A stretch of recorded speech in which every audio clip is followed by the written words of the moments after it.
छत्रपती शिवरायांना मानाचा मुजरा करतो। भारतीय राज्यघटनेचे शिल्पकार भारतरत्न डॉक्टर बाबासाहेब आंबेडकर यांना मानवंदना अर्पित करतो।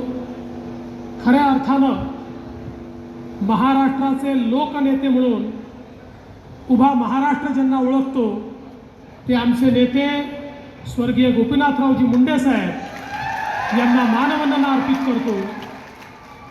आणि आज खऱ्या अर्थानं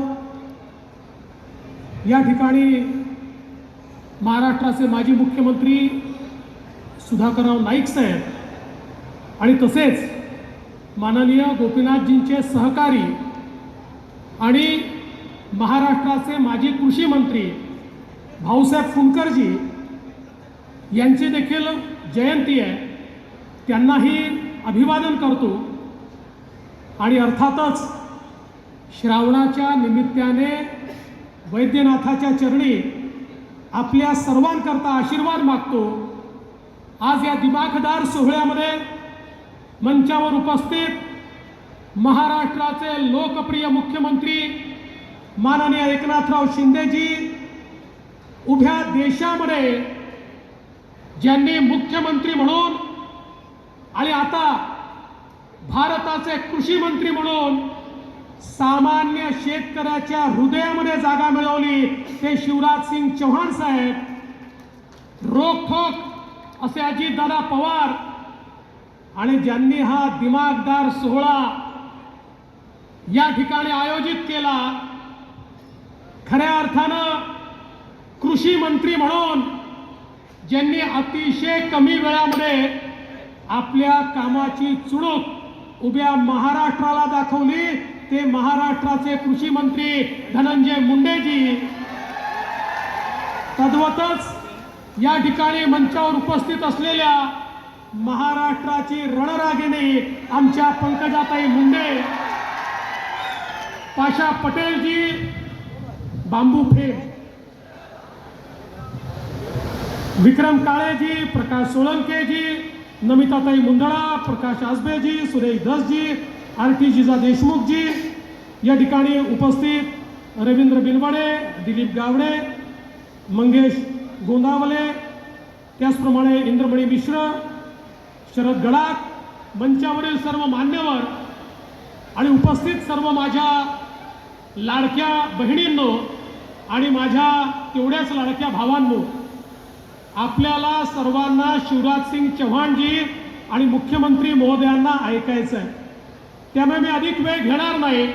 पण धनंजय मुंडेजी, मी तुमचं मनापासून अभिनंदन करतो की तुम्ही एक अतिशय सुंदर आणि भव्य अशा प्रकारचं कृषी प्रदर्शन या ठिकाणी आयोजित केलं आणि कृषी क्षेत्रामध्ये होणारी क्रांती बीड जिल्ह्याच्या आणि मराठवाड्यातल्या शेवटच्या शेतकऱ्यापर्यंत पोचली पाहिजे, ही तुमची तळमळ या आपल्या कार्यक्रमाच्या माध्यमातून आम्हाला दिसते आहे।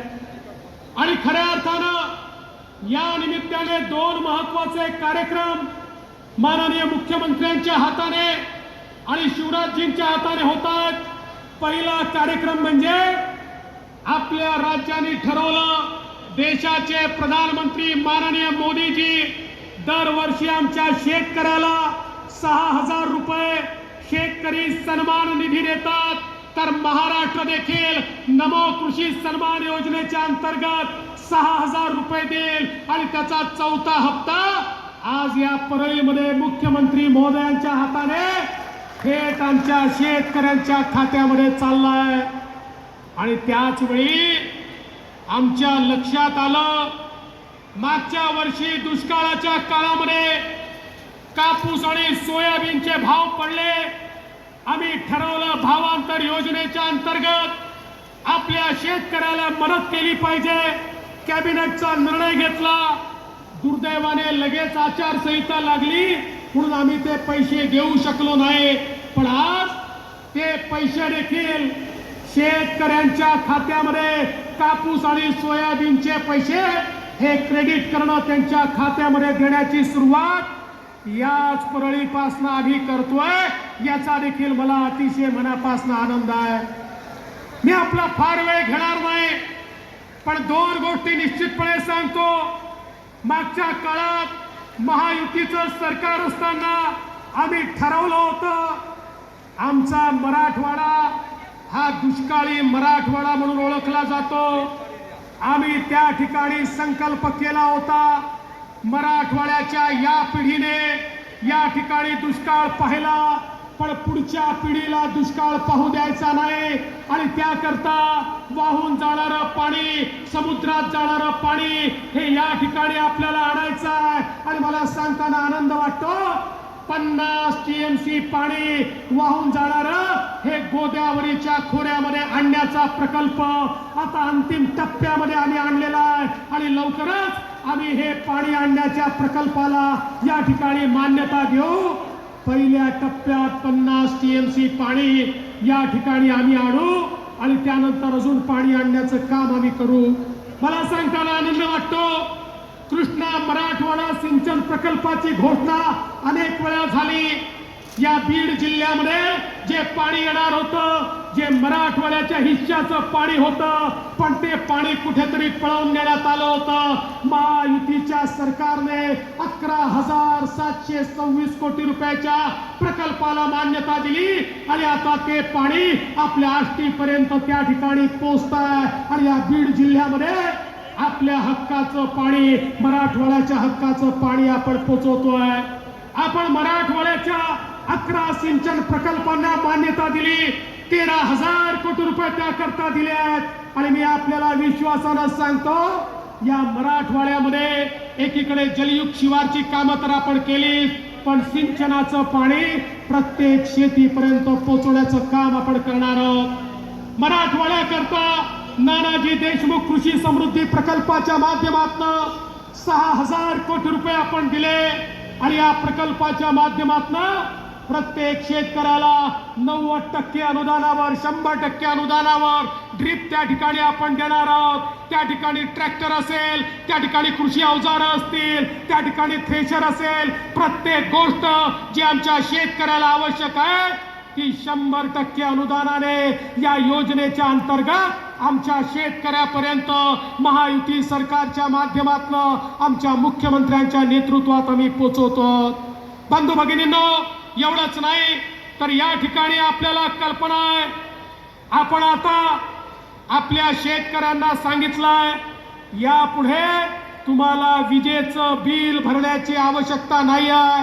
शेतकऱ्यांचं वीज बिल आपण माफ केलंय, पण त्यासोबत अजून एक गोष्ट आपण करतोय. आमचा शेतकरी गेले 25-30 वर्ष म्हणतो आम्हाला 7 दिवस 365 दिवस दिवसा वीज द्या, अर्धे दिवस आम्हाला रात्रीची वीज मिळते. रात्री शेतामध्ये जाऊन 7 विंचूच्या संगतीत शेती करणं फार कठीण आहे आणि म्हणून आपण निर्णय केला या ठिकाणी मुख्यमंत्री सौर कृषी वाहिनी योजना तयार केली. मला सांगताना आनंद वाटतो 12,000 मेगावॅटचं काम आम्ही सुरू केलंय. 18 महिन्यामध्ये काम पूर्ण होणार आहे आणि त्यानंतर माझ्या शेतकऱ्याला 18 महिन्यानंतर हे काम पूर्ण झाल्यावर 365 दिवस दिवसा वीज आम्ही त्या ठिकाणी देऊ. कोणालाही रात्रीच्या विजेची आवश्यकता या ठिकाणी पडणार नाही. शेतकऱ्याकरता काम करणार हे सरकार आहे आणि म्हणून बंधू भगिनींनो, मी या निमित्ताने एवढंच सांगतो, जायकवाडी टप्पा 2 करता 536 कोटी रुपये आपण दिले. माजलगाव धरणातनं, माजलगाव उजव्या कालव्याच्या माध्यमातून 85,000 हेक्टरला सिंचित करण्याचा कार्यक्रम आपण हातामध्ये घेतला. एकीकडे पूर्णपणे या जिल्ह्याचा आणि मराठवाड्याचा बॅकलॉग दूर करण्याचं काम आपल्या शासनाच्या माध्यमातून चाललेलं आहे आणि म्हणून तुम्हाला एवढीच विनंती आहे, जे सरकार सातत्याने तुमच्या पाठीशी उभा आहे त्या सरकारला तुमचा आशीर्वाद मिळावा. आज मी अधिक बोलणार नाही.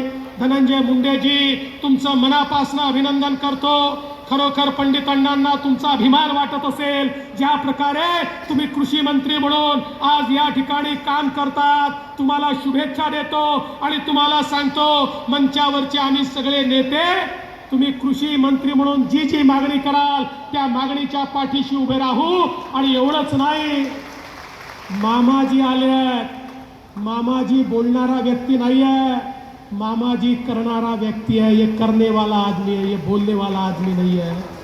और मामाजी अगर यहाँ आए हैं तो जो जो बातें आपने यहाँ पर कही, मैं देख रहा था आप बात कर रहे थे और वही मामाजी दिल्ली फोन लगा लगा के एक एक चीज को सुलझा रहे थे। यहाँ जो जो बातें हमने कही है, मेरा विश्वास है मामा जी जैसे ही दिल्ली पहुंचेंगे एक एक चीज को सुलझाकर हमारे लिए एक एक सौगात मामा जी देंगे।